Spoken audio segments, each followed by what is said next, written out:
There's a thin line between heroism and madness. Here the line fades to nothing at all. This is a world of capes and lunatics. And nothing is off limits. Alright, everyone. It's another new Capes and Lunatics, episode 30. Or as we like to call it, the fallout from Lilith Hellfire's birthday. Woo! I am Phil, and of course, the hungover birthday girl herself is here. Another year older, another year better. And, no, that's not her. That is Charlie. The professor. El Professor. El professore. Si. DC. And now we're back, and there's that rock and roll music that the kids today like. That's because we're such edgelords.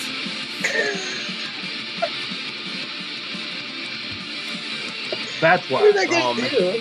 That's why I tried to save everything for the podcast, because people are probably like, "What are they talking about?" Yes. Well, they'll get some behind the scenes stuff if they ever, Oh yeah, get onto our Patreon and when we did our first YouTube exclusive video this morning, huh? yeah. Oh, So if you only listen to this on the podcast, you might want to subscribe to YouTube apparently. Yes. So yeah, you should watch us on YouTube. and subscribe. You can't just spend all your time watching Toxin Gamer 13 videos. I know that kid is as prolific as Stephen King. He is just making videos every morning. It's amazing. The next generation of Esther. Yeah, next generation of film creators. It's gonna be a glorious creative world in the future. All right, so let's jump in. I guess what we were saying, we're going to talk about this week's TVs. Anyone want to lead off with a show? Me, Gifted. Okay. Did anybody else watch it? Was it just me? No, I watched it. So they finally kind of gave us the yes, they are the wolf, and they got the Hellfire Club shout out. Yeah, they mentioned Hellfire. If you don't know, yes, my name has a Marvel reference in it. Yay! You should start your own fan club. Oh, Hellfire Club. The Hellfire Club. There we go. So now you know. Now we know. I always just thought that was meant to be a Brimstone reference. So. Yeah. Well, whatever way the branding works, Charlie. Yes. Okay. Yes. So the girl's evil and the boy's not, and that's not where I thought they were going with that. Did you gather that she really likes it and he's the one that pulls back when we all thought it was going to be the reverse? Yeah, they kind of showed it the other way, but now it's like, Fenris likes their power a little too much. They can basically like blow up buildings and.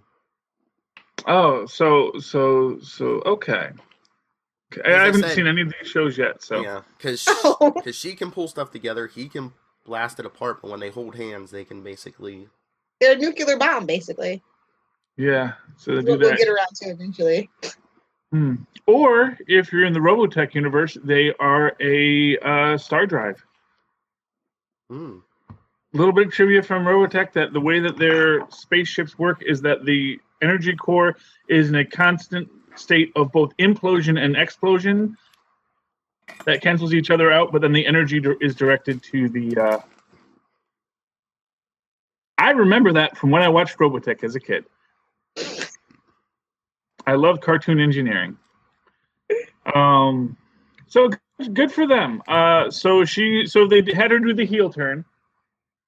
Well, not yet, but they're hinting at it. Yeah, they're just like it's like oh, let's do it again. Yeah, well, of course, because who doesn't like to have power, especially if you can crush your enemies with it. So is there any Nazi tie-ins with this? Yeah, because I know they were doing. They talked about the grandfather and his work, and the great grandparents at that point, the von Strucker twins. So yeah.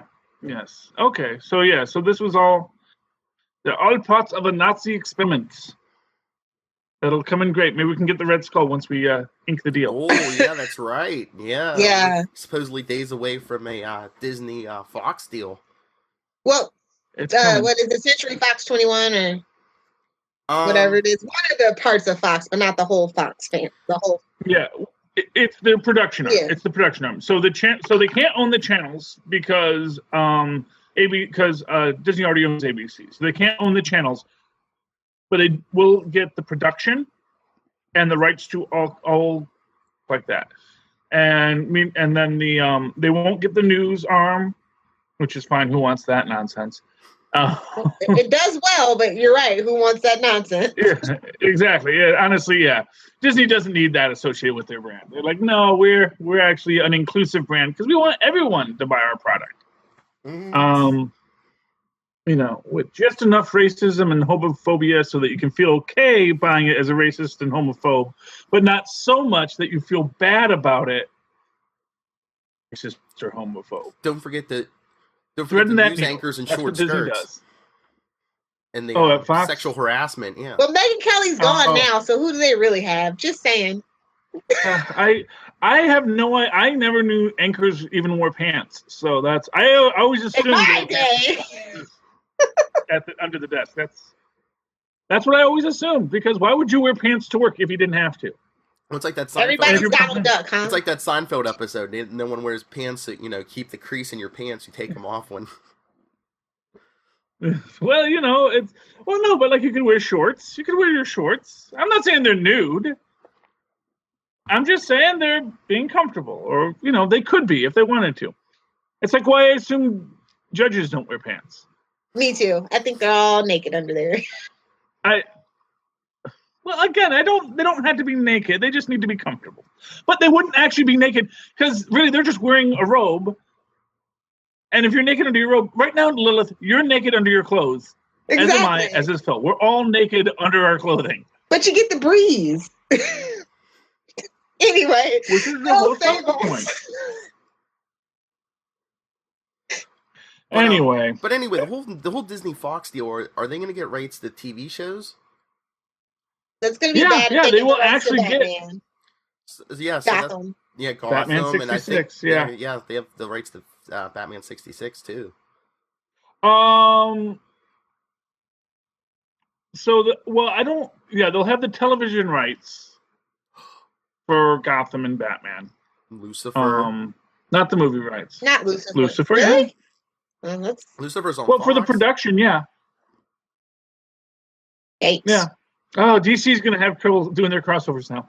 Not really, because everything is on CW, which is co-owned with Warner Brothers. So yeah, I was going to say exactly. It never crossed over with Lucifer. Oh, now there's an interesting question.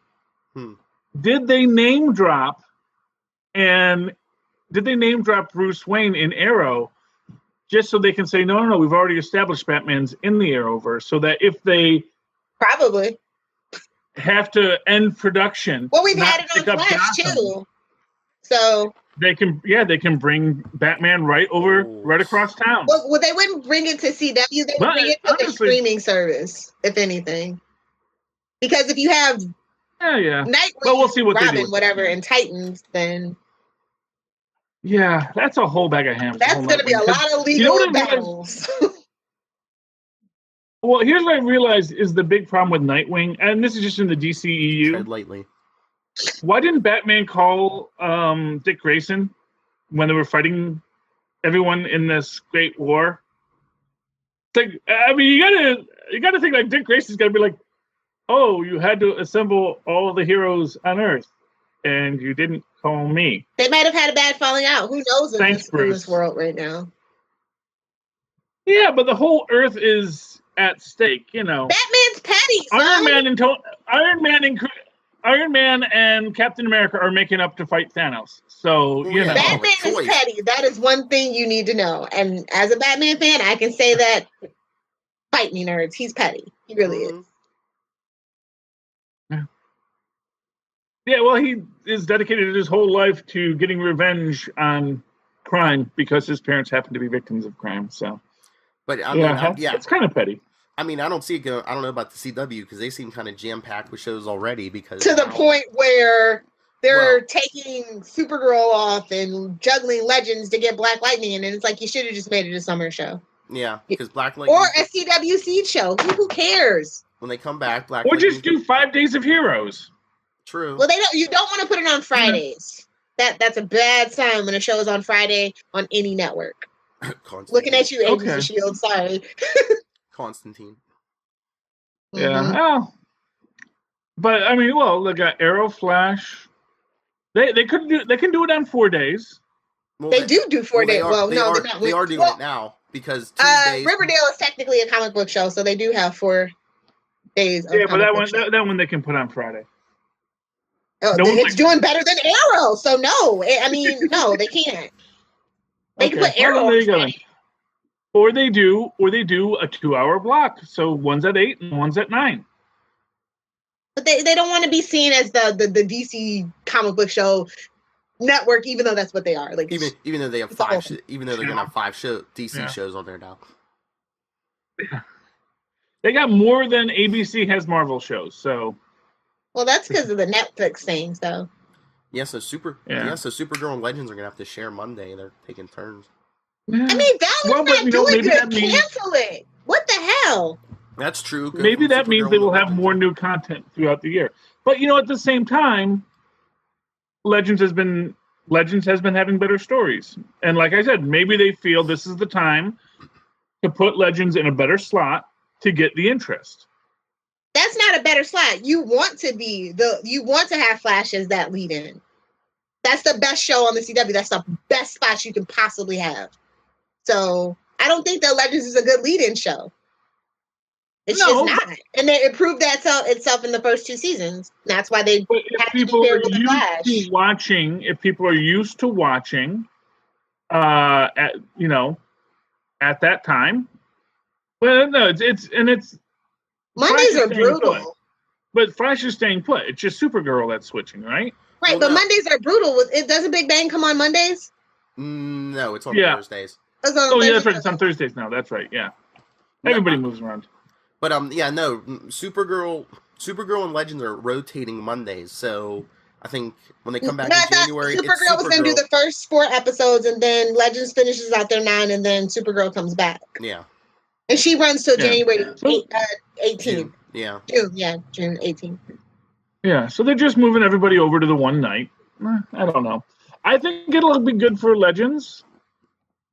And what it does is it keeps new content on. That's what they're doing. They're saying, let's do it so that we don't have that. Yeah, there won't be a break on Monday. Gap. It'll always be something new. Yeah. Yeah. It's sort of like when they would put in the Agent Carters on Agents of S.H.I.E.L.D.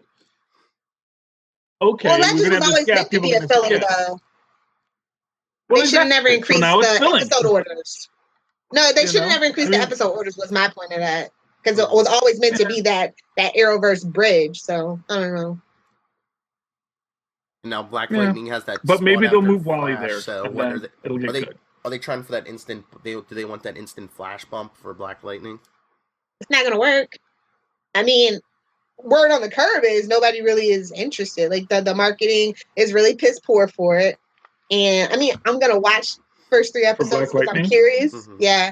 Well, I wonder why it doesn't have a lot of marketing. Yeah. Just saying.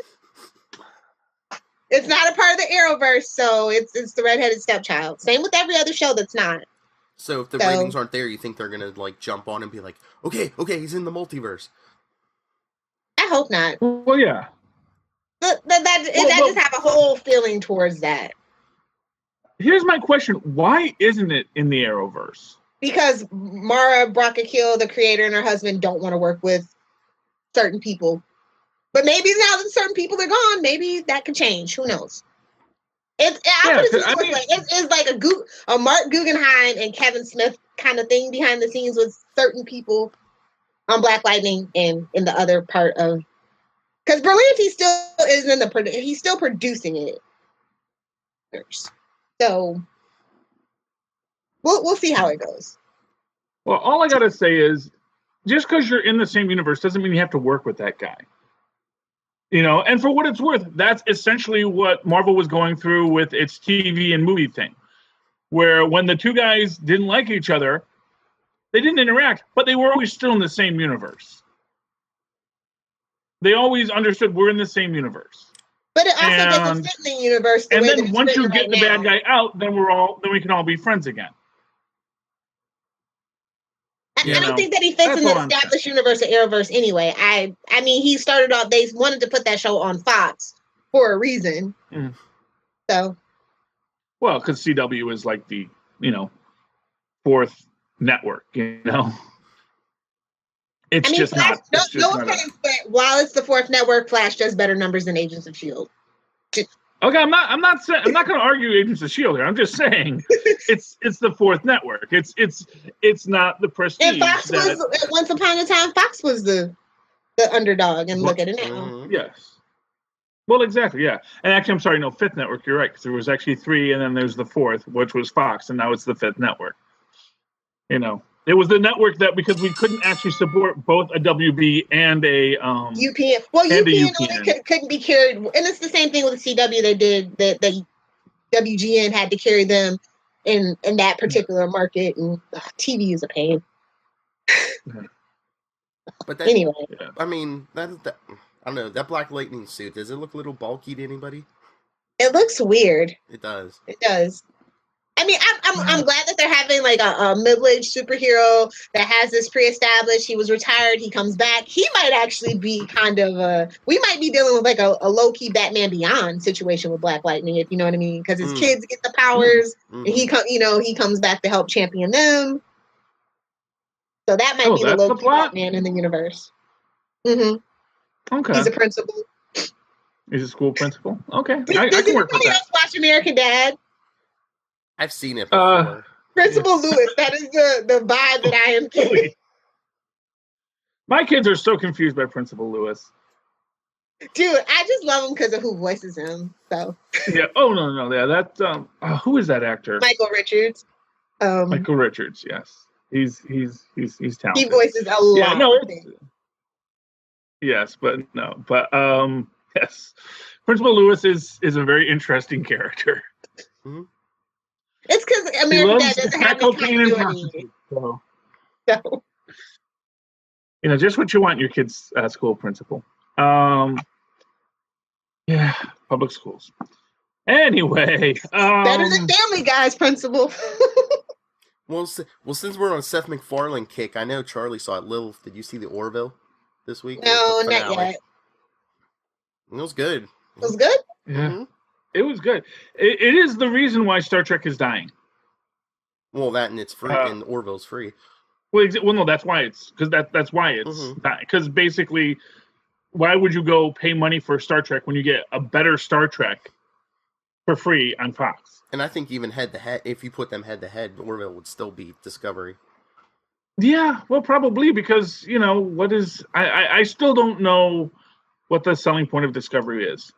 Because it's an official Trek, and you do have the Trekkers that are hardcore, down for it, will pay for it, and that's what's keeping it afloat. And how did that work for Enterprise? But see, this is the thing about Star Trek, especially like when we talk like Next Generation and we talk, Deep Space Nine, like they're always like launching something, like you know what I mean, like that. Yeah. Which one launched with UPN? Was that Enterprise? No, it wasn't Enterprise. Voyager, wasn't it? It was Voyager. You're right. Yeah. And so it's kind of only right for Star Trek Discovery to launch TBS, whatever their streaming app is. I have no idea. Yeah. Access. I guess so. Access. Yeah. Sounds dirty. Yeah. All access. It's counterintuitive is what it is. People wanted access to start with. Yeah, I mean, I guess so. I just, like I said, here's what I'll say is I think their problem was that after those movies, after the debacles of those movies, yes, after the movies that made Star Trek the Motion Picture look good, which they did, they made Star Trek because Star Trek the Motion Picture was actually a Star Trek motion picture. Was it Generations that went wonky, or was it the one where they saved the whales? No, I mean, Star Trek: The Motion Picture is not a fantastic film, but it is. But that is a classic Trek story. It is. That's a classic Trek story. And honestly, I think all of them. I think maybe what was it? Nemesis was the one where they fought the last one, the one with Picard. Yeah, that was like maybe evil clone. Because they exactly, that was. And it's not like Picard was bald when he was a kid. That was the biggest thing that annoyed me about that. Is like I don't know. Picard wasn't born bald. Patrick Stewart said he went bald pretty early. Yeah. I know, but I don't think Picard did, because I think when they went back in time, he had a full head of hair. Because when they went to when he was in Starfleet and he looks in the mirror, I think they had like a he had hair. Yeah. Yeah, I think I could be wrong. I could be mistaken that, but I think he had a head of luxurious hair as a young man, and then lost it all. But I think that, I think that the problem with Discovery is that they're trying to rebuild Trek in the Trek universe. Stop going back. Go forward. Yes, thank you. Yes. Well, and this is why, as we were talking on Superconnectivity, I think Tarantino is the man to restore Trek. Wow, that is I think bold statement, Charlie. Because he's turning into the skid. Getting Tarantino, who can deal with dark, bad movies, but then embrace nostalgia and embrace hope and pull it out. Bring it back into what Trek is supposed to be. Just solely writing? Because he is a fantastic script doctor. Nobody is doubting you on that. But direction, I don't know. It's it. Well, I mean, as far as direction goes, first off, I think if they get him a good second unit guy, I don't think you have to worry about direction. Because that's the thing, is like for these kind of things, the guy who gets that director title doesn't really do that much beyond that writing and that overall arc. And then it's like Kevin Smith. Kevin Smith really doesn't direct anything. Yes. The cinematographer directs it, but Kevin Smith's the first guy to tell you that, If I were actually a director, I would say, no, I'm not I'm not really the director. That's why directors work with the same people. They get a crew that they like that makes a great product. Exactly.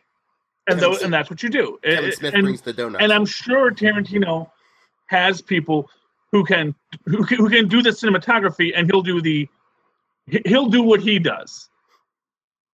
And so long as he keeps himself. Yes, I know. He needs to do like Stan Lee style cameos. See, that's the thing with Tarantino. Tarantino wants to put himself in the film because, well, that's what Hitchcock did. But Hitchcock did like Stan Lee cameos, where he at most had like one or two gag lines. He doesn't do a scene, he doesn't become integral to the plot. Stan Lee is never integral to the plot. Alfred Hitchcock was never integral to the plot. He just walks on because he wants to have his Alfred Hitchcock moment. Tarantino, M. Night Shyamalan, ding dong. Yeah, but the thing is that Tarantino's problem is he wants that Hitchcock moment where he walks in, then he doesn't know to leave. He doesn't know okay, you had your moment, Tarantino, now go. Although it did work for Dusk Till Dawn, I will say that. Yes, but you have to remember who his character was in Dusk Till Dawn. Exactly. That's why I said it only worked in Dusk Till Dawn. I guess a mentally slow sociopath is that's his sweet spot as an actor. And Cheech Marin playing like 20 different roles in the movie. Well, Cheech Marin's a fantastic actor. Mm-hmm. Comedic or otherwise, yeah. Yeah, you could actually do like a Peter Sellers 16 kinds of dress up with Cheech Marin. Favorite role he ever did was as Tom Daly's little love interest on Judging Amy. Yeah. Meanwhile, poor Tiny Chong can only play the burnt out stoner. Well, that's what he does. It's not bad. He's made a living at it, Yeah, he's made a living. He leads into it. He does. Exactly. He turns into his skid. Because that's how you regain control. You turn into the skid. Wow, you super connected that, buddy. That's what I do. You always have to. But this is the thing. This is what DC's problem, as I said last, is they keep on trying to fight their skid. It's like, no, you're in the skid. Just crash the car already and go up in flames. No, but you can't crash the car because that's the problem. That's the whole problem with like, oh, well, we'll just reboot it, or we'll do this, we'll do that. That's like, you're just making it worse. You have to turn into the skid. This is the universe we've built. Now let's build upon the ruins? What can we Burn do it with next? fire. How can we kill everybody involved? How can we yes and this? How can we yes and this? Improv, basic improv. It's not no, but it's yes and. Kill it with fire. Let it stay dead for 20 years, and then think about it. Well, unfortunately, the shareholders won't let you let it stay dead for 20 years. That's the thing. It's like you could do that. You could do that.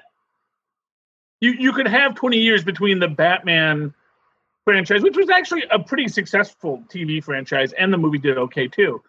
And then you come back and you do your entire reboot in the 80s. Yeah. And that redefines Batman. These and days, you can do that. They're not going to let you go 20 years between Batman. They're not going to let you go 20 days. Exactly. 3 to 5 years at the most. And with the short attention spans nowadays, that's perfectly fine. Yeah. No, I mean, you can do it. Here's what you can trash everything, but then what is good gets trashed too. That's the problem. So if you completely trash Batman v Superman and Man of Steel, which I don't think you necessarily have to. That's the thing. I don't think you necessarily have to. Is the same. I think maybe when you think about it, Wonder Woman's movie was kind of standalone. It's her origin story, so yeah, it is independent on those two either. So yeah, but then when you come back to it and it's still Gal Gadot doing Wonder Woman, folks are like, well, what happened to the other guys? What is that canon? You get into that, is that canon issue? That's what we need. We need no canon. We just need no connected universe. I think that those stories would have been stronger as a standalone and trying to instead of shoehorn everything in. I will agree to disagree. If everything's not connected, though, is everyone going off all Wild West style on their own, and then it's just like this is a mess. You know, I'm gonna. It's already a mess. And then more of a mess. But then what's my impetus to go see the next, the Black Canary film? Because they screwed her up on that's my impetus to make it. What's my impetus to see it? But this is the thing. It's like DC can't just do films about their Trinity. Yeah, exactly. I mean, but why would you even try to start your universe with Green Lantern? That was the main problem. Well, which is why we had to go back to the drawing board. But I don't think Green Lantern was a bad choice. I don't think The Flash is a bad choice. I don't think any of their characters were a bad choice if they were willing to cast it right and write it right. Well, yeah, Ryan Reynolds is Barry Allen, which is what it was originally supposed to be, and turned into Green Lantern. Just, Oh, that would have been perfect. It was perfect, but then I'm still mad. Now, I mean, they claim that they're going to be different than the TV show, but they're doing the same thing. I mean, young Barry and but Barry's Jewish this time, so it's different. Yeah, they should have went. He's Felicity. They should have went like the comics. I know. They think, but no, they should have went like the comics. Barry should have been a little older. Ryan Reynolds would have been perfect. Established CSI. Mm-hmm. Yeah. Yeah. Well, coulda, woulda, shoulda at this point with DC. I'm so done with it. There's nothing they can do. They turn into the skid and it leaves a skid mark in the underwear, okay? And they just have to deal with that. And hopefully, once they get all the movies that they wanted out, we reboot in 5 years. That's the best we can hope for. And maybe they've learned the lessons. After all the other movies come out. We gotta catch Marvel. Yeah. I'm talking they're going to finish this universe, and then they're going to reboot it. It's not a competition. Oh. They think it is. Definitely. And that's why they're losing. Because they want to be where that's what I said last night, that they want to be where Marvel's at now. They cheated with the shortcut. Yeah, and you can shortcut it. With Batman versus Superman, that was a cheap shortcut that they shouldn't have taken. They should have did all the solo movies first. Suicide Squad came way too early. Way too early. Before Justice League? No. Well, the villains are the great part about DC, and that I applauded them for that, but the execution was not there. Yeah, I mean, we can Monday morning quarterback this all day, but yeah, I mean and we will soon. Yes, what they needed to do is if they wanted to do. Here's the thing is that the problem with DC is it's all half measures. They never commit to an idea. So, for example, they could have started with Justice League. They could have started with an established superheroic universe and said, here are all the heroes. Here's what we're doing. Everybody's in it. And then built out where they're going to go from there. And then do the solo movies after to make you more familiar with them. Because not for nothing, it's not like DC lacks name recognition.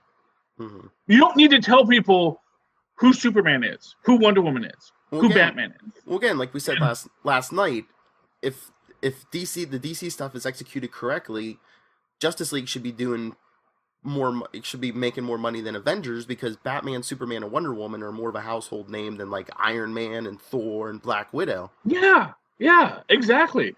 People were comparing. Oh, Justice League's doing better than Ragnarok. It's like, yeah, it's doing better than the third Thor movie. That's not a bragging point. Granted that it was the best Thor movie.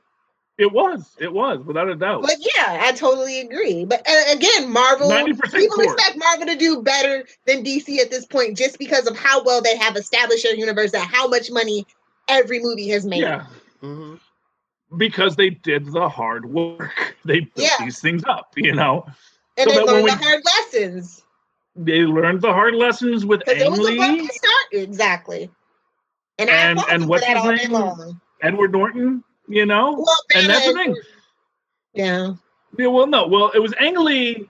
Ang Lee was and what you see here is the exact same problems that DC is having, which is they got a stylistically artur director, Ang Lee, Zack Snyder, to go in. Those two together like that. Don't do that. But I'm saying it's a similar situation. It's they made this guy say do whatever you want. They said, oh, we didn't want you to do that. Now I actually like Ang Lee's vision, and a lot of people like Snyder's vision. But their execution was a little not what you wanted. Mm-hmm. Second Hulk film, they basically did a bat flick. They said, let's get a good name. Let's get a guy with this household name that people are going to go, oh, I know that guy. And Edward Norton is that kind of guy. Well, he was that guy. Not so much anymore. He was that guy. We're talking like 20 years ago, Lilith. Come on.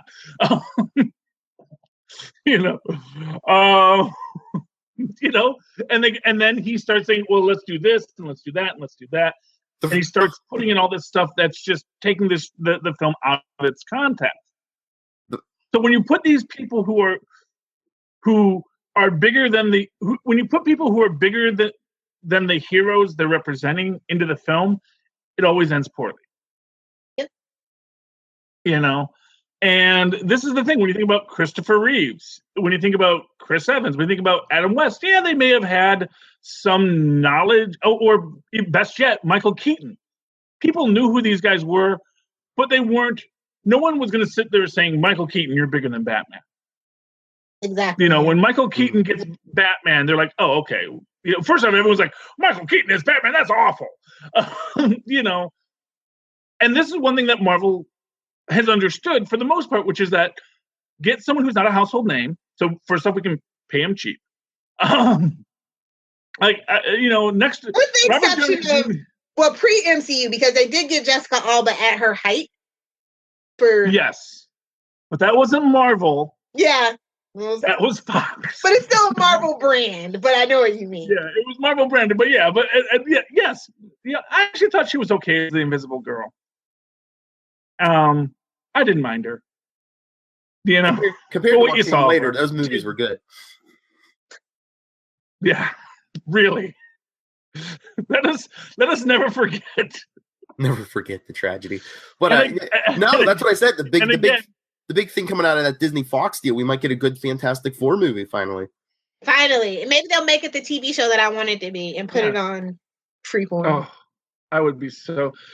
Oh, but man, have you ever seen No Ordinary Family, Charlie? Because that was Greg Berlanti's vision. That's what he was emulating, was the Fantastic Four with that. And I think I remember Ordinary. I loved it.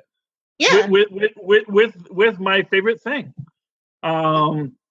The commissioner or the captain, whatever he was, the commish, Michael Chiklis. Well, yeah, he was the commish, and then Michael Chiklis. He was in Growing Pains as the football coach, and on the Shield. I love Michael Chiklis. I can go all day about it. And he got his start. Playing Jim Belushi in the film Wired. And then people didn't like that movie and they wanted to blame him. And he's like, dude, I'm just an actor. Someone said, hey, do you want to play John Belushi? I said, sure, that'll be great. And then it was like, that was a horrible film because you made fun of John Belushi and said he took cocaine, which come on, dude. It was the 70s. Of course he did. Yeah. Yeah, but there was a lot of ill will about the film Wired and the book it was based on because it was this was back when books that were based on people's lives didn't actually have to have integrity to what actually happened. Yeah, unauthorized biographies were. Yeah, so basically the writer of Wired, they say, took a lot of liberties in what he said about people and their relationships. Now, of course, when we're talking about relationships with dead guys, everyone always remembers the relationship with a dead guy much better than it may have actually been. Mm-hmm. But still, but then you have the basic problem that you rely on people who aren't dead, and then if you rely too much on one not dead person, you get their vision of the story, and it's all Rashomon. But anyway, so that was bad for Chiklis's career. But then he came back. But then he luckily went fat and bald at a very young age. Luckily, and so he got the commish, where he got to play a 40-year-old guy when he was like in his 20s.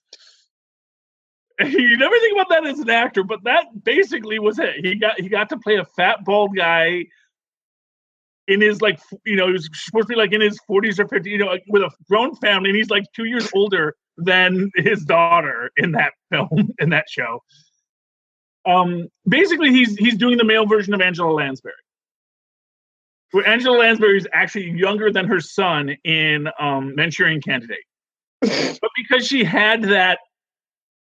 She carried herself as an older woman. She carried herself with a level of maturity that said, I believe that lady's my mom. It's black and white. Who knows what things look like? And she's the mom in Manchurian Candidate when she's younger than her son. Well, and that's Hollywood and women too, though. So Angelina Jolie and Colin Farrell and Alexander.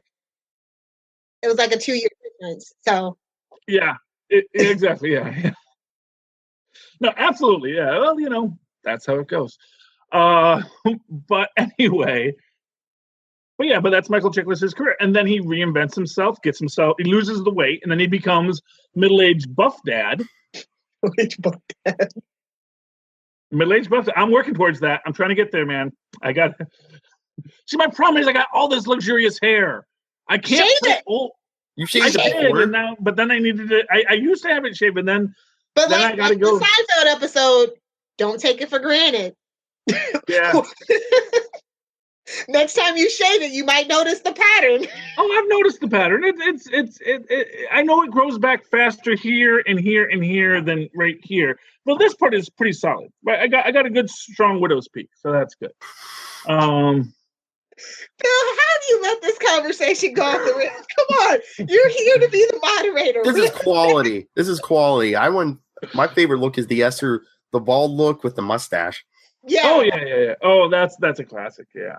That's a classic. Well, you know what? We're working on that calendar. My problem is I'm trying to get a new job, and I'm afraid if I go in with a shaved head, they're not going to hire me. Yeah. I'm always in that spot, and because I have a full head of hair, it's like this. I'm actually almost to the age where people just assume I'm bald. And I have a shaved head. Except if it's the second day, they're going to say, wait, you have hair all over. Because the second day you get the stuff. They'll start looking for the suspenders and the steel-toed boots, Charlie. Exactly. This is what I'm saying, man. And not for nothing, the skinheads were not originally the skinheads as we know them. The skinheads were originally they were just working class guys. It was part of the punk rock scene, man. It was more about, working class rebellion, and it wasn't about what these horrible people, like everything, Nazis ruin everything. I can't have a shaved head like a classic brilliant actor like Yul Brynner or Telly Savalas because Nazis ruin everything. Yep. That's why people are punching you, Nazis. And that's the moral of the story. We should have brought this story up for Crisis on X Earth. Earth X, yeah. Yeah. And I'm just going to say, I rewatched that, and I just want to say Absolute Justice on Smallville greater than Crisis on Earth X. Fight me, nerds. Fight me. I'm sorry, what? What is greater than Crisis on Earth? Absolute Justice, which is the JSA Justice League that Smallville did, is actually better than Crisis on Earth X. Oh, possibly. I didn't. I kind of fell off on Smallville in the later seasons. Oh well, there you go. Well, that's your. But they still had Chloe. Chloe is greater than Felicity. I mean, Felicity is a very poor man's imitation of Chloe at this point. They literally even said nobody heard of you, which is what they said when the Legion came to talk to Clark. They told Chloe that they never remember that episode. Well, I love that episode. That was a great episode. Well, and in the crossover, why is he not flying? And in he doesn't know how to fly yet. In the crossover, Eobard Thawne said that people have heard of Flash and Green Arrow, but not Felicity Smoke. And I was like, yes. And then I was like, wait a minute, that's a recycled line. Oh, they're all recycled lines. They are. I was watching. New. Yeah. Oh man, Did you watch Agents of S.H.I.E.L.D.? Anybody? Yeah. Did I watch? Yeah. Agents of S.H.I.E.L.D. Yeah. I was out. I meant to. It's recorded. I just didn't get a chance to because Phil drug me out to talk about Tim Seeley really early this morning. Yeah, it's. I mean, it's. Well, I mean, I'm a biased. So I was like, ooh, in space. They did a switcheroo on me where they did something. I thought they were going to do something, and then they did something else. Do you like that? I was glad about that. Yeah, I know. Yeah, I love that. Really like it when they don't do what you think, so that it's more clever. Not as predictable. Exactly, because it's like you see something, it's like, oh, I know what that's going to be, and I'm excited when I'm right, but I'm even more excited when I'm wrong. Because usually when I'm wrong, it's something interesting rather than just being something stupid. You know. And that's the thing. It's like, I have all this nerd history, so I have these things I'm expecting. And then they do something different. I'm like, oh, that's cool. I like that. That was a good choice. I endorse your idea, $1 million TV writers. I can't believe they actually put Agents of S.H.I.E.L.D. on Fridays, though. Like, that's kind of disrespectful. I think it's it's grown by so many leaps and bounds since the first season. Are they trying to kill it? No. They're not going to kill it. They can't. Okay, listen. People don't watch TV at time anymore. Mm-hmm. And this is what it is. Because here's what Disney does. They don't chase anyone. They think of what is something new. And it's like when, Disney were the first guys to get into computer animation. And then all of a sudden they went back to hand-drawn animation. Because they said, we have to do something. We have to be ahead of the curve.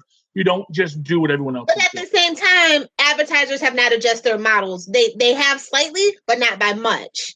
So until their models catch up with what the actual viewing population is doing, it's risky. Oh, yeah. Money first. But I guess Disney is basically saying we've got the cash reserves.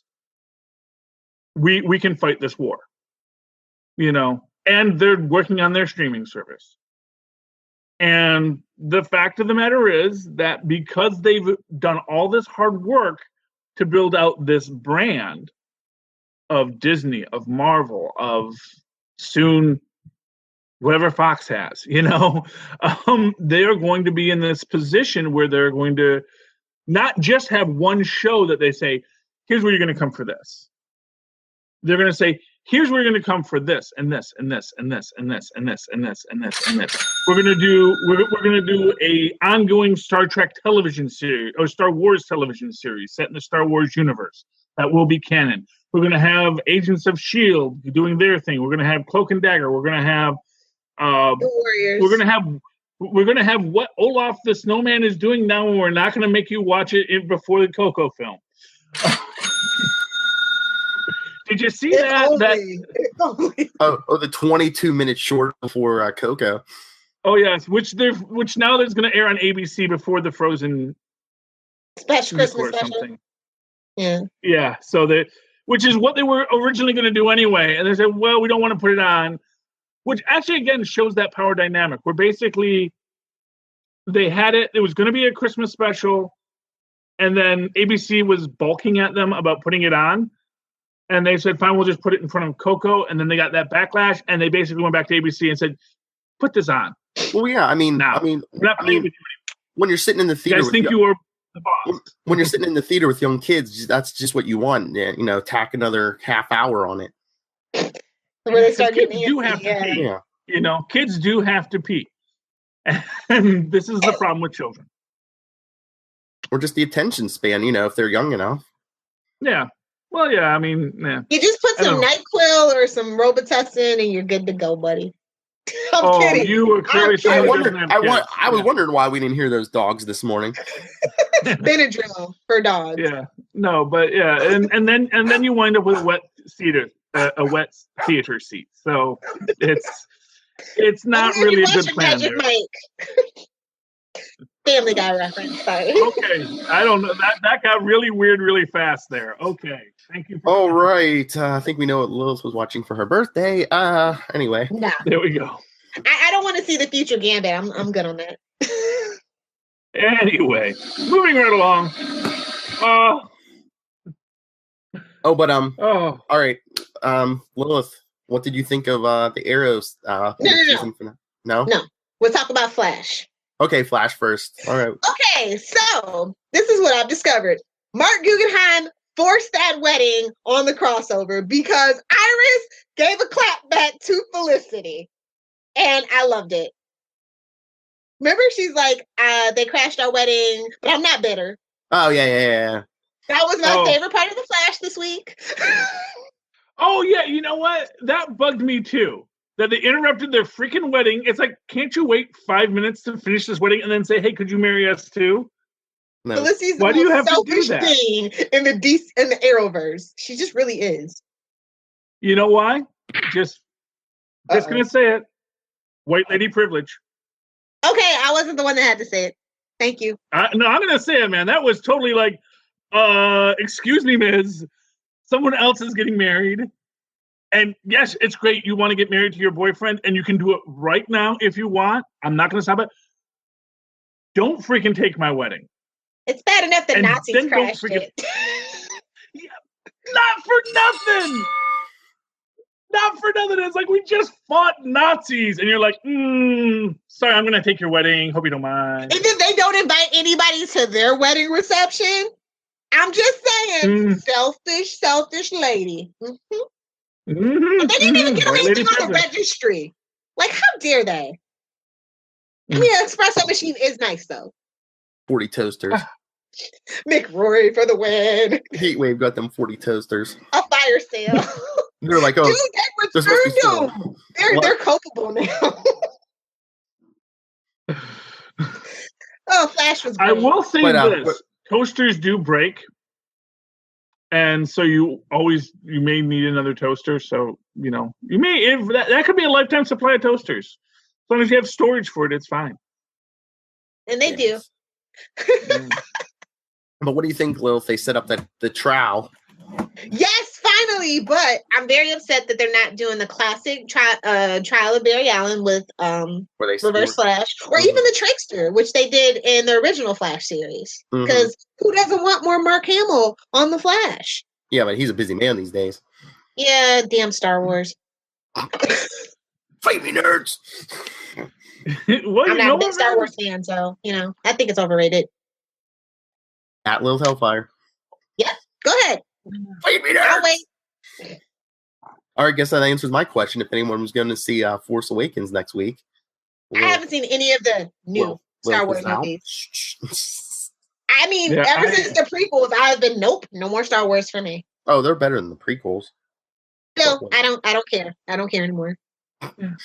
I would need money, and right now I'm putting all my money to not being evicted. So that's all right. I'm pretty sure Tyler's seen it, so him and I can do some kind of review for it. But no, seriously, I've been mad about the Star Wars because they had all the books, all the 2 TV shows, and now that's not canon anymore since Marvel bought that franchise, and that was some great canon. And I've just been mad about it ever since. And when I'm mad, Well, and I'm steadfast in my determination, it's over. The problem wasn't that it's not canon, Lilith. It's that there was too much canon. And No that's what such Disney came in. thing. No such thing. But not when the canon is completely contradictory. Well, that's what canon is if you write it long enough. That everybody knows that. I know, but that's what Disney said. They said, "Look, Screw Disney didn't say you have to get as fans what is canon and what is not." Disney didn't say you have to get rid of anything. Disney just said you have to decide what is canon. What are we doing? What are our stories? What are our official stories? You know, glitter in a Jedi's eye.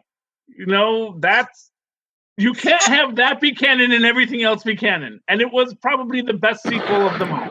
Canon. Okay, at least we agree on something. And I get that, but I'm still mad, and I vote with my dollars. I literally put my money where my mouth is, and I vote with my wallet. So, I mean, I know all the other nerds are just going to jump on the Star Wars bandwagon no matter what, but this one, done. Well, that's fine.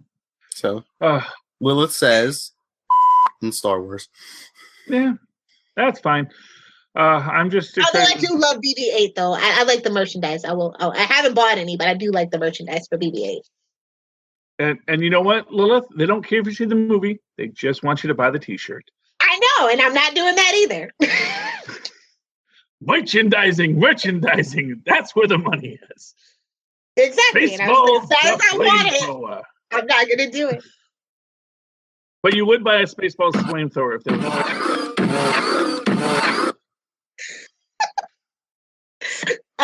Yeah. So, what did you think of the Flash film? The very Merry Christmas special. DeVoe switching bodies and. Oh yeah, setting Barry up for murder. Yeah. It's kind of gross though. Like, poor black guy. I know, isn't that weird? Like the Thinker was married and then he switches bodies and now his wife is just hot, like young black guy, and I'm just like, yeah, it's like, okay, now you still got to be like intimate with me, but now I've switched bodies and I look completely different. It's like, I mean, it was an upgrade. I'm not gonna lie. Yeah, I mean, he's younger and better built now, but it's still weird and creepy and takes away agency. So that I did raise an eyebrow on that, but Barry is such a dum-dum. Like, I can't. He's quick enough. Why couldn't he have like? He said, "Don't run," because he still has family. He can fight this. We all know he's not going to go to prison. Why?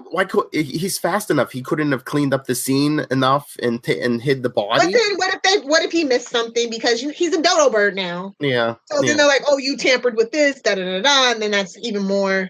Yeah.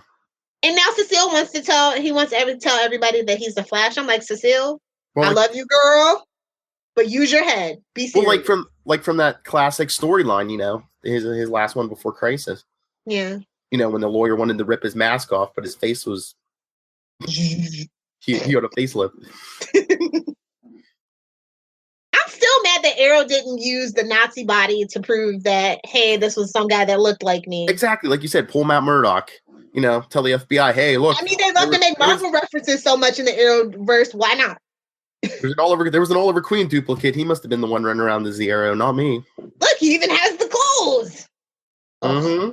And now Renee, and I've never been a fan of Wild Dog, like on Arrow. So well, at least bought the motivation. Can I just step back on Earth X for one quick second? Sure. Why is Arrow's clothing not bulletproof? It is. Well, it is. Yeah, no, it's not bulletproof. It's bullet resistant. It's Kevlar built into it. Okay, but the arrow went into Evil Arrow's. Well, I mean, it wasn't a wishbone shot. It was here. Oliver has kryptonite arrows. I wouldn't believe. I would believe he has like Teflon. That. I believe he has like Teflon arrowheads. Okay, I guess so. I don't know. It just kind of struck me as like, well, I'm wondering, like, oh, that's cool. He killed the Arrow. Well, first of all, I was actually hoping they were going to have the Evil Arrow be arrested for invasion of a planet, you know. Oh, be like evil. Because he's like the leader of his world. Like he's Gypsy and sent him to Earth 19 for trial or something, because they are planet hoppers. Mm-hmm. Something, anything. Oh, I think you put him on trial in Arrowverse Earth, you know, and you have him go to jail there. Well, and nobody really knows about that, though. Like, it's not a widely known thing. Common knowledge, yeah, it's not common knowledge on Earth Prime, Earth 1, whatever.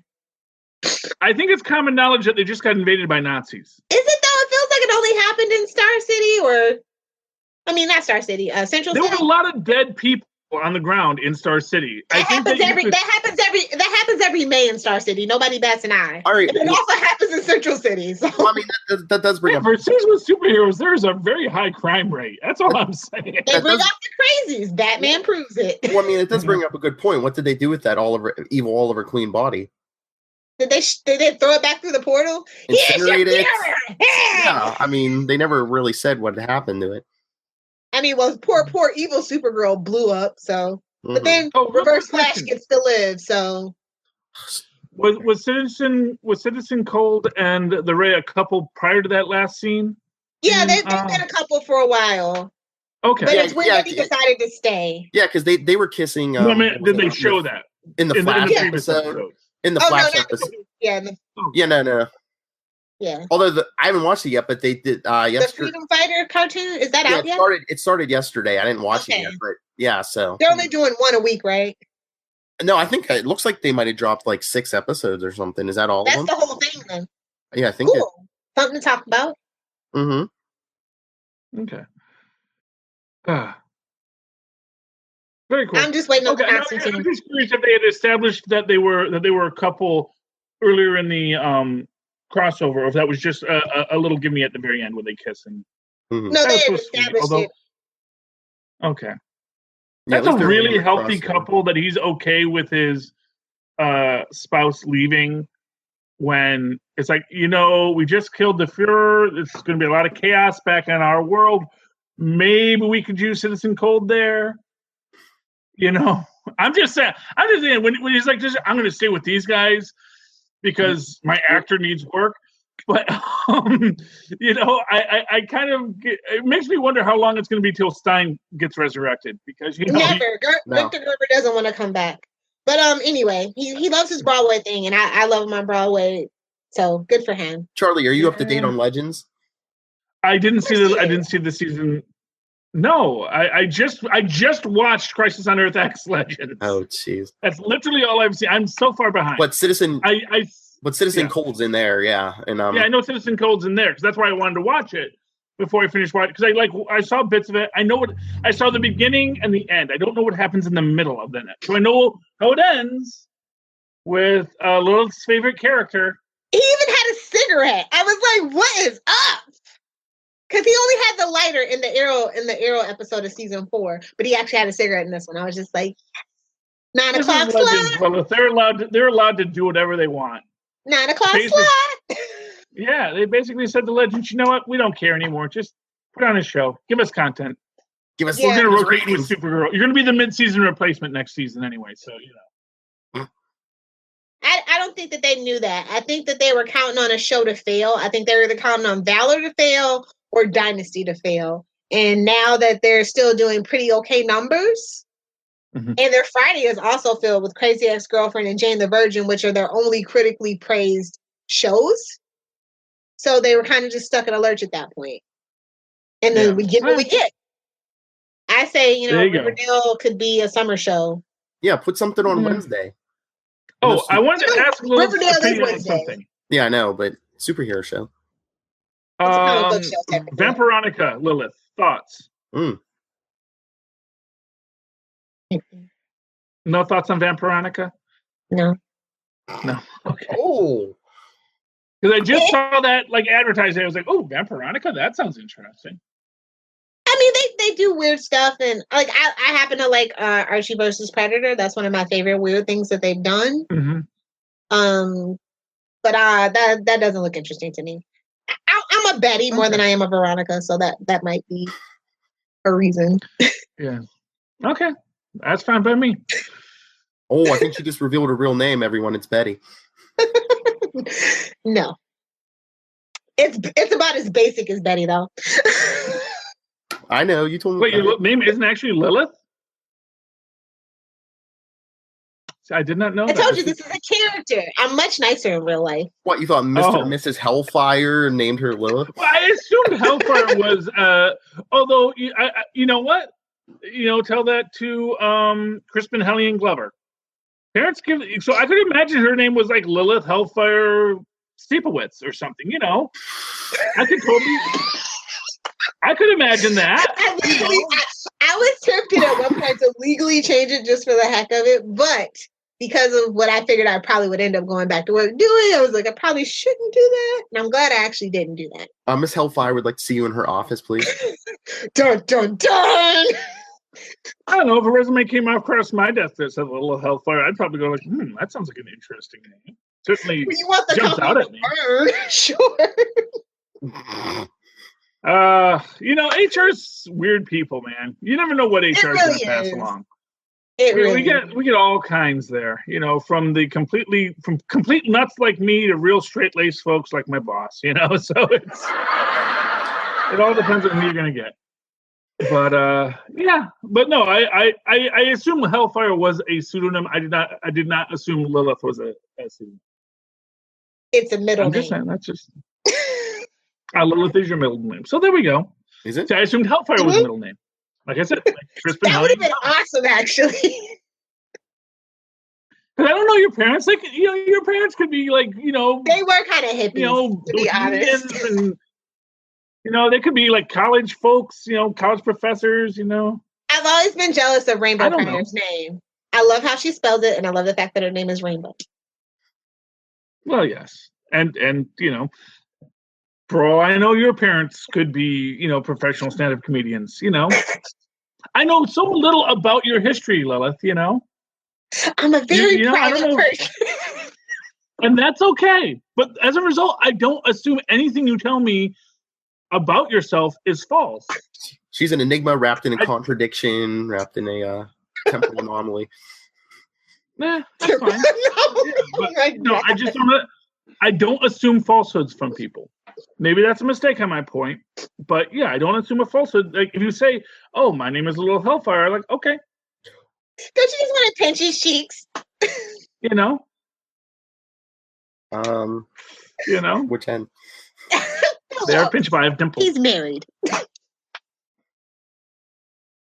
Ooh. It's okay to pinch a cheek with permission. If I give you the permission to pinch my cheek, you are allowed, yes. And I give both of you permission to pinch my cheeks when you are. Next time we're going to take you up on it and get it on video, and that's what's going to be the Patreon. Honestly, I'll be honest with you. I got pinchable cheeks, and I don't mind having them pinched. Unless I'm in a really bad mood and I don't know you. But if I know you, that's the thing about these kinds of things. It's all about context. It's not like, oh, so guys can't ever hug women again. It's like, no, you can only hug women who are okay with you hugging them. Well, you ride the subway as well every day, so you're used to it. Yeah, but here's what I'm gonna say. Like this whole thing about like guys like, oh, what are we supposed to do with women now? Guys who say what's okay to do with women now are guys that basically don't humanize women and they see them as a computer program. And it's like, oh, they changed my operating system. Where the heck's that file I used to know? It's like you used to be able to do this with women. Now I can't do that anymore. It's like, but were you really able to do that? Like in the first place? Well, but if you only see women as an object, yeah, if you only see a woman as an object, you basically approach them with these are the parameters that I've been given. This is my interactions. This is how I'm supposed to interact with women. And so if that's your attitude towards women, when someone says, well, no, you can't do that anymore, guys are like, well, why? Who upgraded the program? We used to have this thing here. It's like when they upgrade your Windows, or you upgrade the your Office suite, and all of a sudden it's like there's a whole extra step now to save a file. It used to be save as. That was all you had to do. All right, and now it's like no paperclip. Gentlemen, let me give you advice. Yeah. If it's not but that's the thing, and that's how guys are approaching women, and now they're mad because they have the same level of rage about this as they do about when Windows changes how you save something or create a new document. All right, because they don't see women as humans. Men of the world, all right, if it's not your wife or girlfriend, and you think, can I say this to a woman? Just stop and think. Would you be comfortable saying this to another man in prison? If not, don't say it to a woman. Another man in prison. I don't know. I think it's okay if a man in prison has a nice top to tell him his top is nice. I believe that. I will never stop complimenting people on fantastic fashion choices. I will stop women in You the don't have to say your I boobs love your look great boobs. in that shirt. That's No, a nice you don't say shirt. that. But you do say, I love your boots. I tell women all the time I love their boots when they're wearing a really nice pair of boots. I love a good pair of boots. Josh Whedon over there on us. It's something like, see, that's the thing. It's like you can appreciate. See, people like that ruin fashion for everybody. They do.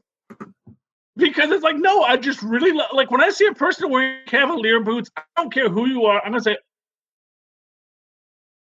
I Steve wish Rogers, you look marvelous. Oh, if Steve Rogers was a real person, yes. That man has fashion for days. But if I see a person in a nice pair of boots, I'm going to tell them those boots look nice. If I'm in a good mood. If I'm in a bad mood, I'm just going to ignore them and walk along. But if I'm in a good mood and I see someone with just something that's great, I compliment people's tattoos all the time. I compliment their hairstyle choices all the time. Because you know what? It's like, oh, I love that. Because I assume you're making a choice because you think it's good. I want to validate that. Yeah, that's a good choice. And it's not like I'm ever creepy about it, or I go beyond that. It's like, oh, I love your boots, and then I walk on. Never be creepy. That's nice. Well, yeah, exactly, because I'm not trying to pick anyone up when I'm walking down the street. If I'm walking down the street, I'm trying to get to my train. I'm taking time out of my day to tell you your boots look nice. Okay?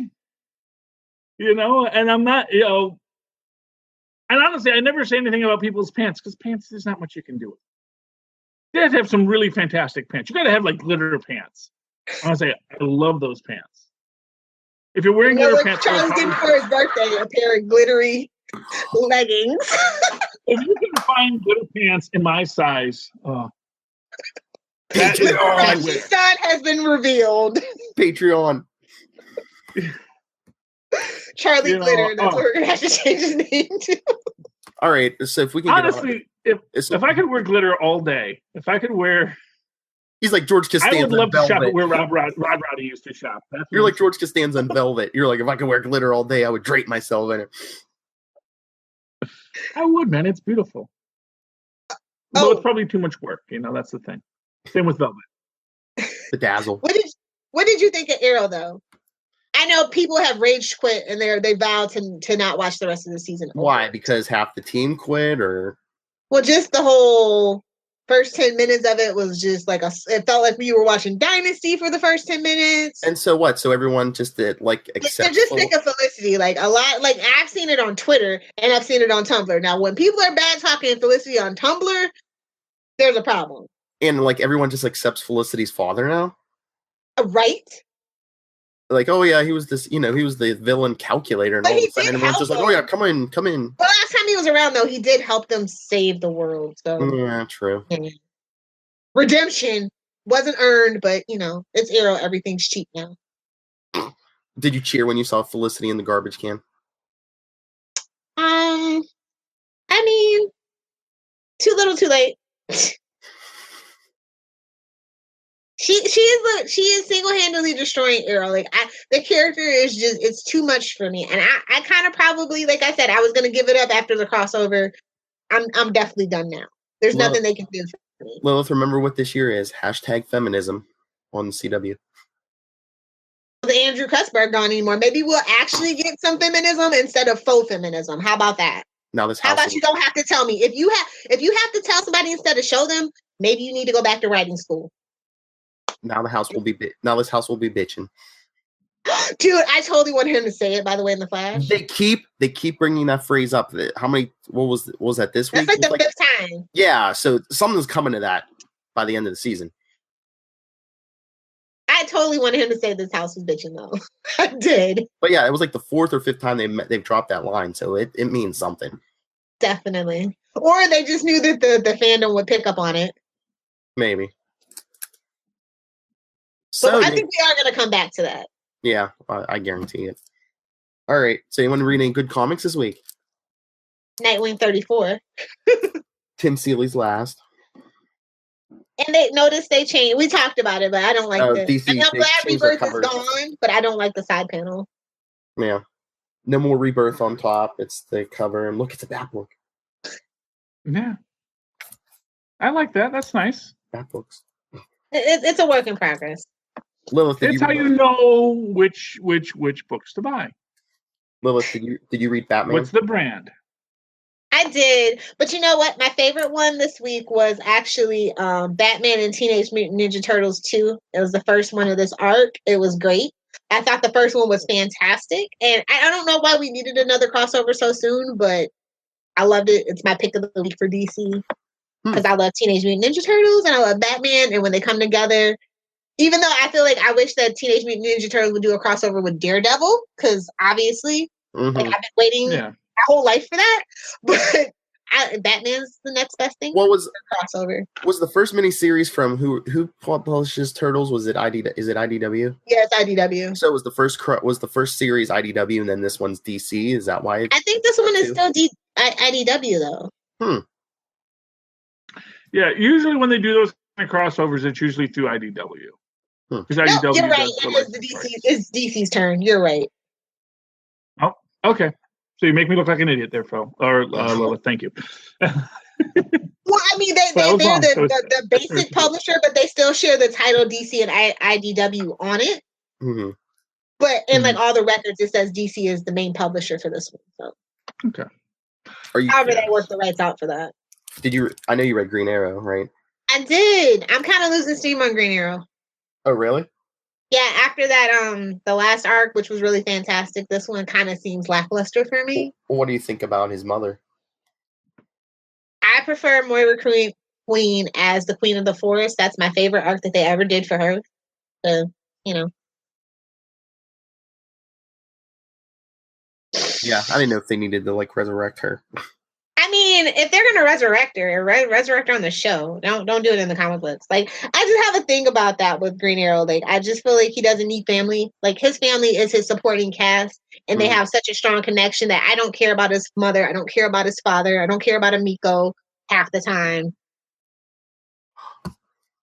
Give me Roy over Amiko. There, I said it. Fight me, nerds. And I'd rather just focus on his relationship with Black Canary. Like, keep it simple, stupid. At the end of the day, I think at the end of the day, Green Arrow works best as a simple story. I mean, not too many moving parts. Mm-hmm. Wait a minute. I just realized that. So Arrow in the TV show is married to Felicity Smoke now? Yep. Yes. Black Canary? Now you know why a lot of nerds are rage quitting the show. And Black Canary's at the real Black Canary, Dina Laurel Lance, is dead, and they have some bootleg replacement that's not their time traveling grandmother, apparently, which is the only way that would have worked for me. So, and they have Sarah interacting with Oliver like they were never in love, they never were on the Amazo together. I'm over it. They have done everything to destroy pre-Felicity life for Oliver that it's just sickening. Fair enough. I have a huge problem with the character. Oops. A lot of nerd fighting. But I love Emily Bett Rickards. She's a doll. And I'm glad that she's doing the convention circuit, that she has overcome her social anxieties and she gets to interact with her good fans, not her crazy internet fans that ship her and Steven together, even though he's married. Lilith just doesn't like the character. Yes, I love Emily. She's amazing. You Go watch Brooklyn. Ship real people. They do, and he's married. And there's another issue with Emily that is open secret that it's just like, if you're a real fan of her, then you would know that, and you would know that she finds that very offensive, is all that I'm going to say about that. Okay. Fair enough. But yeah, don't ship real people. Real people have actual real. You can't ship them. That's the thing, is you can't ship real people. You can say, there's a whole fanfic subgenre that begs to differ with you. I don't agree with it. I don't like it, but it's there. I'm saying it's not like you could actually make that happen in real life. Mm-hmm. So you're setting yourself up to fail. Whereas a fictional character, you can ship fictional characters all day because they're fictional. They exist for your amusement. So when you ship, you can ship Kirk and Spock. You can't ship Nimoy and Shatner. If Nimoy and Shatner are going to be shipped, they're going to do that themselves. I mean, at this point, they're not, because although we might find out that there was one season. Women. What? Kirk and Spock were the original like slash fic. Oh, I think that's the oldest slash fic I've ever read, and it was rated lemon. If you are old enough to remember what a lemon means in fanfic, congratulations. But all I'm saying is, it's okay for Kirk and Spock because they're fictional.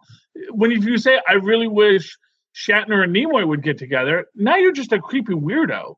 He's like, who? You don't know who these people are. What? Ding, ding, ding. That is my point. Exactly. It's like you're being weird. These are human beings you're talking about now. And that's not right, That's not right. That's all I'm saying. It's not right. Okay, that's all I have to say on the subject, is don't ship real people. I totally agree. That's what I was reaching for. Okay. I know what comic book Charlie read this week. Yes, that was a good one. That was a good one. Featuring the return of a character, a controversial character. Yeah, one of my favorites, The Sentry. It's a great book because, we get to realize that Zelda likes Loki because he's cute and, Just like yeah, well, and Sentry's back, because that's not going to end poorly. Mm-hmm. Because Doctor should trust me. It won't bring the Void back if you turn into the Sentry again. I'm telling you, I don't know if that's like Secret War shenanigans or if they had that plan from the start. Well, he was alive again. He had come back to life prior to Secret War. Yeah, when they were doing the Death Sentinel, they brought a bunch of villains of the Avengers back to life. Yeah. And Sentry was one of them, and then Sentry redeems himself. This was when this was just before all the incursions. Yeah. And like what's his name? The Japanese superhero with the microwave powers. Who's Sunfire? Sunfire. Sunfire. Okay. Sunfire. Yeah, Sunfire. Yeah. He got himself all burnt up, and so that's why he's got to wear his mask. Yeah, I remember that. He's got the Deadpool face, as they say in the circles. But so he had come back, and so he had been around for a while, and he was like, and in that one he says, "I don't think the Void's back. The Void's gone because I died, and so the Void died, and now I got to figure out who I am." And apparently, for whatever reason, he decided to have Doctor Strange help him go back to being Bob Reynolds and live on a mountaintop and be in his own like crazy mind. He pulled a because well, you know what? I mean, exactly what he is a very interesting question. They've actually dealt with some things. There was another character I remember reading it. It was like because they keep on going back to like the weapon, the Weapon Plus program, the Super Soldier program, things they did after Steve Rogers. And what they did do one where guy basically got unlimited psychic ability. Basically, he became peak psychic powers and basically becomes a molecule man kind of guy, which they immediately kill off because the story is going through his because it's great to create an Omega level character that you just kill, and then you have everyone trying to figure out the mystery of it. It was in some series I was reading. It was Dominic Fortune's last book, which is why I picked it up, because you put Dominic Fortune in a book, I'm going to pick it up. Oh yes, he's one of my guys, man. Ever since Marvel Team Up, I've loved Dominic Fortune. So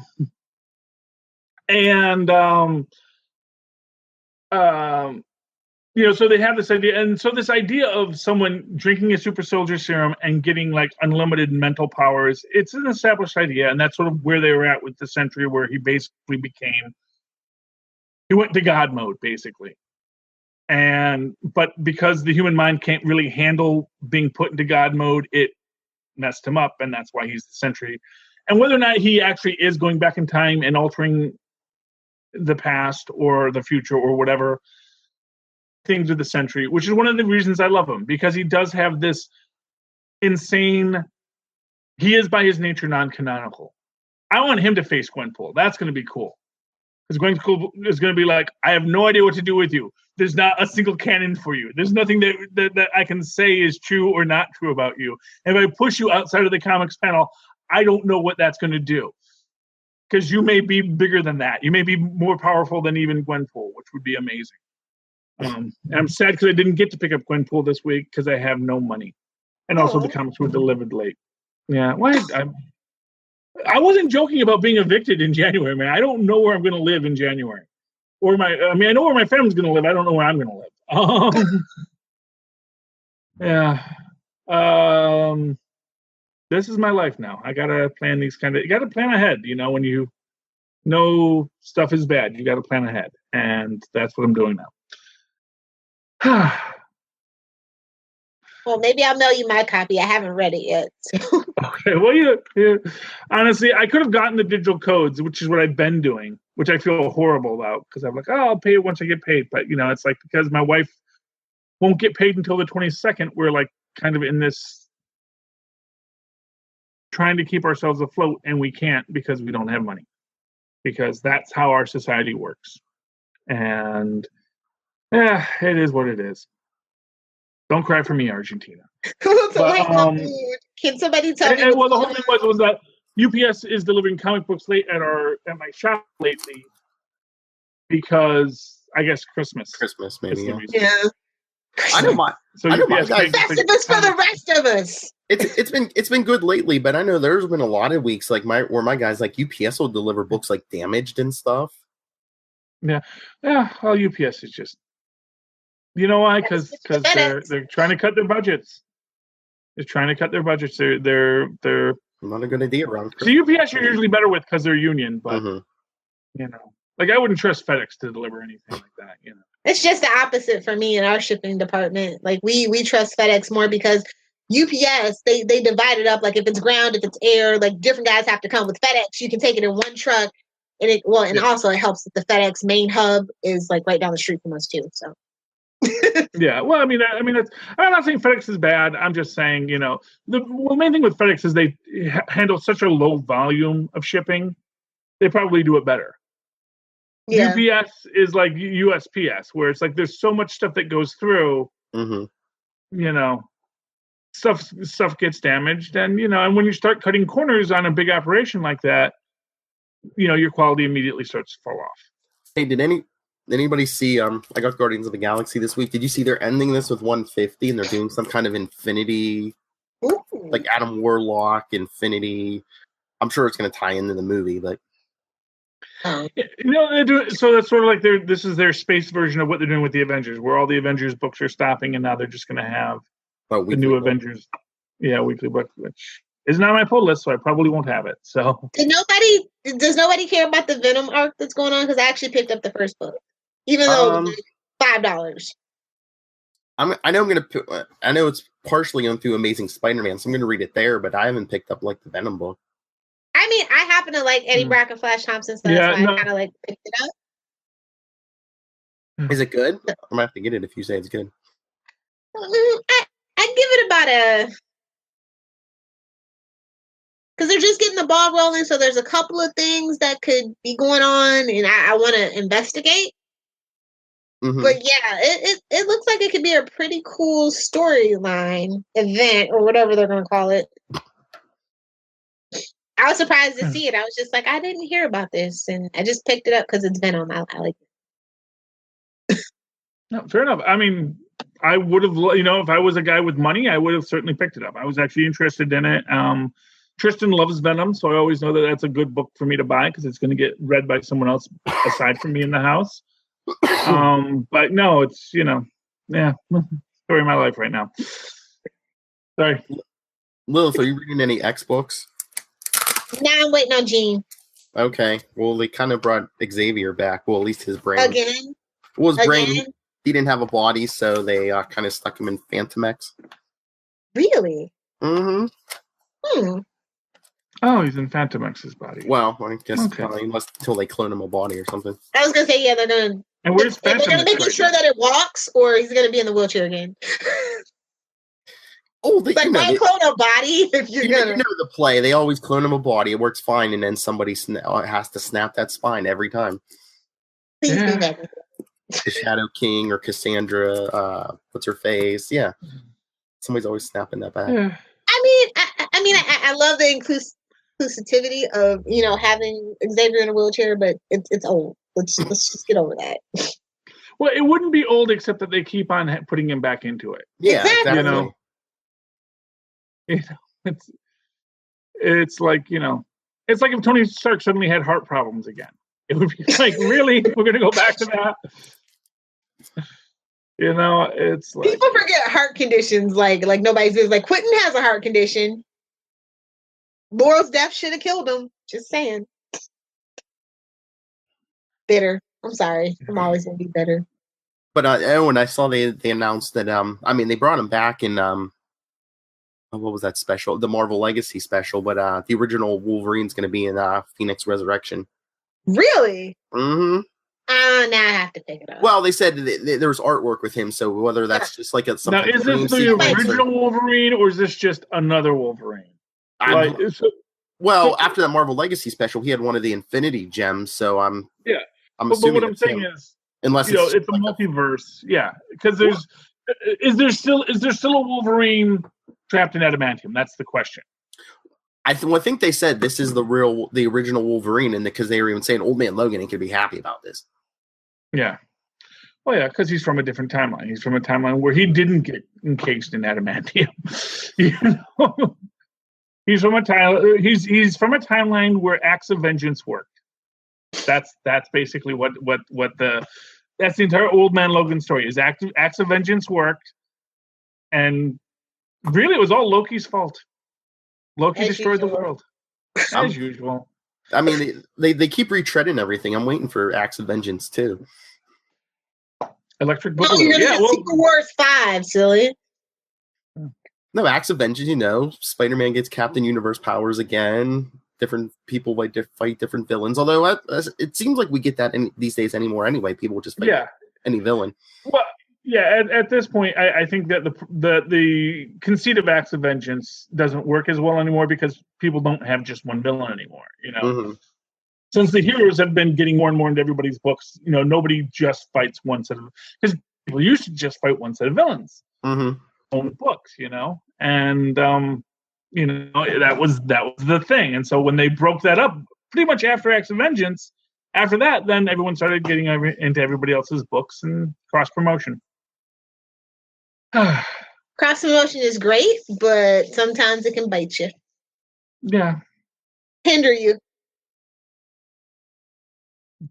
How much longer are we going to go with all this, guys? How much? What do we got to talk about? I think that's good for me, unless anyone else has anything.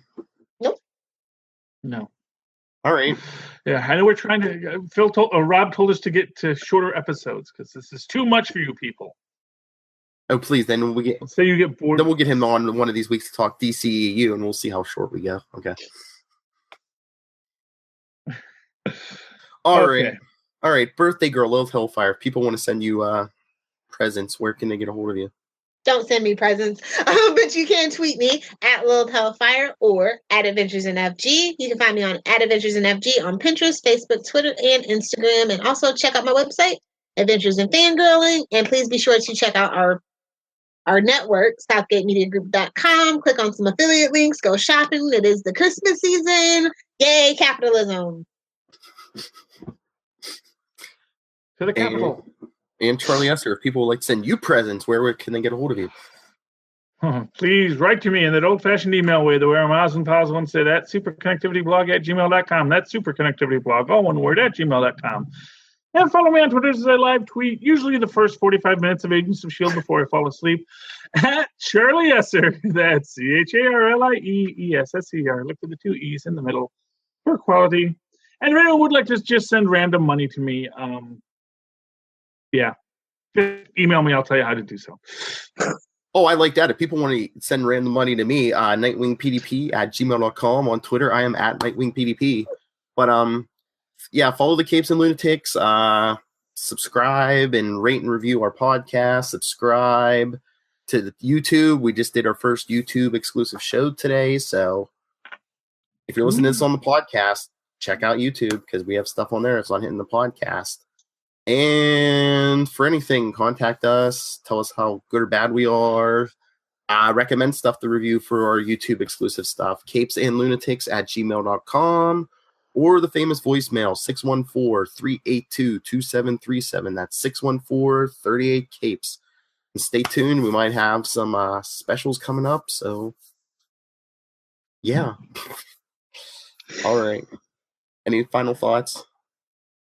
No. Everyone's all shy all of a sudden. No thoughts. All right. So for another week, this has been your Capes And Lunatics. Ah, so professional. It's funnier when we miss. yeah, well, Capes and Laura Bear. I don't know. I think you had the eye of the tiger today, Lilith. You were all focused. I lost count of how many times you said, "Fight nerds!" She's all spry in her old age. That's my catchphrase. I gotta hammer it in. Fight nerds. mhm. Oh, that's the next T-shirt. Lilith's face and just fight nerds.